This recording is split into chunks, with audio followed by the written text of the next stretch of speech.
ನಮಸ್ಕಾರ ವೀಕ್ಷಕರೇ, ಆಯುರ್ವೇದ ದಿನಚರಿ ಯೂಟ್ಯೂಬ್ ಚಾನಲ್ಗೆ ಸ್ವಾಗತ. ಇಂದಿನ ವಿಡಿಯೋದಲ್ಲಿ ಪಿತ್ತದೋಷದ ಬಗ್ಗೆ ತಿಳ್ಕೊಳ್ಳೋಣ.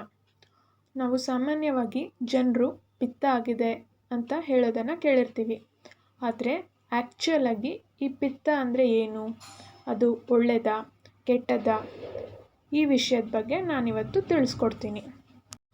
ಮೊದಲಿಗೆ ಪಿತ್ತದೋಷ ಅಂದರೆ ಏನು? ಪಿತ್ತದೋಷ ತ್ರಿದೋಷಗಳಲ್ಲಿ ಒಂದು. ನಾನು ಮೊದಲೇ ತಿಳಿಸಿದಂತೆ ನಮ್ಮ ಬಾಡಿ ಕರೆಕ್ಟಾಗಿ ಕೆಲಸ ಮಾಡಬೇಕಂದ್ರೆ ತ್ರಿದೋಷ, ಸಪ್ತಧಾತು ಹಾಗೂ ತ್ರಿಮಲಗಳು ಸಾಮ್ಯ ಸ್ಥಿತಿಯಲ್ಲಿರಬೇಕು, ಅಂದರೆ ಬ್ಯಾಲೆನ್ಸ್ಡ್ ಆಗಿರಬೇಕು. ಪಿತ್ತದೋಷ ಅಗ್ನಿ ಮತ್ತು ಜಲ ಮಹಾಭೂತದಿಂದ ಫಾರ್ಮೇಷನ್ ಆಗಿರುತ್ತೆ. ಅಗ್ನಿ ಮಹಾಭೂತ ಪ್ರಿಡಾಮಿನೆಂಟ್ ಆಗಿರೋದ್ರಿಂದ ನಮ್ಮ ದೇಹದಲ್ಲಿ ಉಷ್ಣತೆಯನ್ನು ಹೆಚ್ಚಿಸುತ್ತೆ.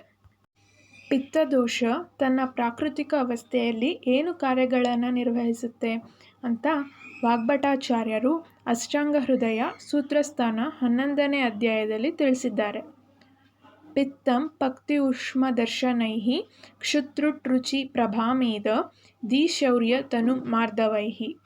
ಅಂದರೆ ಪಿತ್ತ ನಮ್ಮ ಬಾಡಿಯಲ್ಲಿ ಡೈಜೆಷನ್ ಸರಿಯಾಗಿ ಆಗೋ ಥರ ಮಾಡುತ್ತೆ, ದೇಹದಲ್ಲಿ ಉಷ್ಣತೆನ ಪ್ರೊಡ್ಯೂಸ್ ಮಾಡುತ್ತೆ, ಹಸಿವು, ಬಾಯಾರಿಕೆ ಇವೆಲ್ಲವೂ ಪಿತ್ತದೋಷದ ಮೇಲೆ ಡಿಪೆಂಡ್ ಆಗಿರುತ್ತೆ. ನಮ್ಮ ತ್ವಚೆಗೆ ಒಳ್ಳೆ ಕಾಂಪ್ಲೆಕ್ಷನ್ ಕೊಡುತ್ತೆ. ಅಷ್ಟೇ ಅಲ್ಲದೆ ನೆನಪಿನ ಶಕ್ತಿ, ಬುದ್ಧಿ ಹಾಗೂ ಶೌರ್ಯ ಗುಣಗಳೆಲ್ಲವೂ ಪಿತ್ತದೋಷ ತನ್ನ ಪ್ರಾಕೃತಿಕ ಸ್ಥಿತಿಯಲ್ಲಿದ್ದಾಗ ಮಾಡುವಂತಹ ಕಾರ್ಯಗಳು. ಅದೇ ಏನಾದರೂ ಪಿತ್ತದೋಷ ಜಾಸ್ತಿ ಆದರೆ ಏನಾಗುತ್ತೆ? ಅಧಿಕವಾದಂತಹ ಬಾಯಾರಿಕೆ, ಹಸಿವು, ನಮ್ಮ ದೇಹದಲ್ಲಿ ದಾಹವನ್ನು ಉಂಟು ಮಾಡುತ್ತೆ. ನಮ್ಮ ತ್ವಚೆ ಹಾಗೂ ಮಲಗಳು ಅಧಿಕ ಹಳದಿತನದಿಂದ ಕೂಡಿರುತ್ತೆ, ನಿದ್ರೆನ ಕಸಿದುಕೊಳ್ಳುತ್ತೆ. ಈಗ ಪಿತ್ತದೋಷ ಕಡಿಮೆ ಆದರೆ ಏನಾಗುತ್ತೆ ಅಂತ ನೋಡೋಣ. ನಮ್ಮ ಜಾರಣ ಶಕ್ತಿ ಅಂದರೆ ಡೈಜೆಷನ್ ಪವರ್ನ ಕಮ್ಮಿ ಮಾಡುತ್ತೆ. ತ್ವಚೆ ತನ್ನ ಕಾಂತಿ ಕಳ್ಕೊಳ್ಳುತ್ತೆ. ದೇಹದಲ್ಲಿ ಉಷ್ಣದ ಬದಲು ಶೀತ ಅನುಭವ ಆಗುತ್ತೆ. ಪಿತ್ತದೋಷ ವಿಕೃತ ಅವಸ್ಥೆಯಿಂದ ಉಂಟಾಗುವಂತಹ ಕೆಲವು ರೋಗಗಳು ಯಾವುವು ಅಂದರೆ ಅಧಿಕವಾದಂತಹ ದಾಹ, ಬಾಯಿ ಹುಣ್ಣು, ಆಮ್ಲ ಉದ್ಗಾರ, ರಕ್ತಪಿತ್ತ, ಕೈಕಾಲು ಒಡೆಯುವುದು, ಅಧಿಕ ಬಾಯಾರಿಕೆ, ಕಣ್ಣು ಮುಂದೆ ಕತ್ತಲು ಆವರಿಸಿದಂತೆ ಆಗೋದು, ದೇಹದಲ್ಲಿ ಗುಳ್ಳೆಗಳೇಳುವುದು, ಅತಿಯಾಗಿ ಬೆವರೋದು, ಇನ್ನೂ ಹಲವು. ಕೆಲವರು ಪ್ರಾಕೃತಿಕವಾಗಿ ಪಿತ್ತ ಪ್ರಕೃತಿಯನ್ನೇ ಹೊಂದಿರ್ತಾರೆ. ಇನ್ನು ಕೆಲವರು ತಮ್ಮ ಆಹಾರ ಹಾಗೂ ವಿಹಾರಗಳಿಂದ ಪಿತ್ತದೋಷನ ಹೆಚ್ಚಿಗೆ ಮಾಡ್ಕೋತಾರೆ. ಆ ಆಹಾರ ಹಾಗೂ ವಿಹಾರಗಳು ಯಾವುದು ಅಂದರೆ ಅತಿಯಾಗಿ ಉಷ್ಣ ಹಾಗೂ ತೀಕ್ಷ್ಣ ಪದಾರ್ಥನ ಸೇವನೆ ಮಾಡೋದು, ಅತಿಯಾಗಿ ಖಾರ ಹುಳಿ ಇರುವಂತಹ ಆಹಾರನ ಸೇವನೆ ಮಾಡೋದು, ಅತಿಯಾದ ಕ್ರೋಧ, ಆಕ್ರೋಶ, ಚಿಂತೆ, ಭಯ, ದ್ವೇಷ ಮಾಡುವಂತಹ ಗುಣಗಳು, ಹಾಗೂ ಅತಿಯಾಗಿ ಬಿಸಿಲಿನಲ್ಲಿ ಓಡಾಡೋದು, ರಾತ್ರಿ ಹೊತ್ತು ಜಾಸ್ತಿ ಎದ್ದಿರೋದು ಇವೆಲ್ಲ ಪಿತ್ತದೋಷನ ಜಾಸ್ತಿ ಮಾಡುತ್ತೆ. ಹಾಗಾದರೆ ಪಿತ್ತದೋಷನ ಬ್ಯಾಲೆನ್ಸಲ್ಲಿ ಹೇಗೆ ಇಟ್ಕೊಳ್ಳೋದು? ಆಯುರ್ವೇದದಲ್ಲಿ ನಿಧಾನ ಪರಿವರ್ಜನಮೇವ ಚಿಕಿತ್ಸಾ ಅಂತ ಒಂದು ಶ್ಲೋಕ ಇದೆ.